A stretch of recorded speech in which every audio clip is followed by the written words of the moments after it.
Évangile de Jésus-Christ selon saint Luc, chapitre 10, versets 1 à 9. En ce temps-là, parmi les disciples, le Seigneur en désigna encore 72, et il les envoya deux par deux en avant de lui, en toute ville et localité où lui-même allait se rendre. Il leur dit, « La moisson est abondante, mais les ouvriers sont peu nombreux. Priez donc le maître de la moisson d'envoyer des ouvriers pour sa moisson. Allez, voici que je vous envoie comme des agneaux au milieu des loups. Ne portez ni bourse, ni sac, ni sandales, et ne saluez personne en chemin.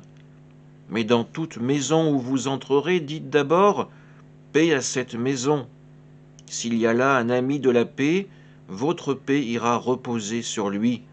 Sinon, elle reviendra sur vous. Restez dans cette maison, mangeant et buvant ce que l'on vous sert, car l'ouvrier mérite son salaire. Ne passez pas de maison en maison. Dans toute ville où vous entrerez et où vous serez accueillis, mangez ce qui vous est présenté. Guérissez les malades qui s'y trouvent et dites-leur, « Le règne de Dieu s'est approché de vous. » Acclamons la parole de Dieu. C'est l'envoi en mission des 72 que nous pouvons entendre aujourd'hui ensemble. Ces hommes sont envoyés dans l'urgence.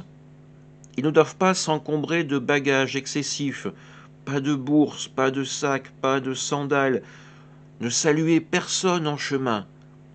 Votre seul objectif, votre seule et unique priorité, c'est la mission que vous recevez aujourd'hui d'aller porter le salut de Dieu dans les villes et les villages où Jésus va se rendre.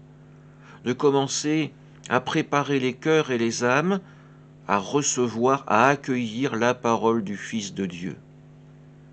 Cette mission, elle est toujours urgente aujourd'hui en 2021. Cette mission, c'est à nous qu'elle incombe avec toute l'Église.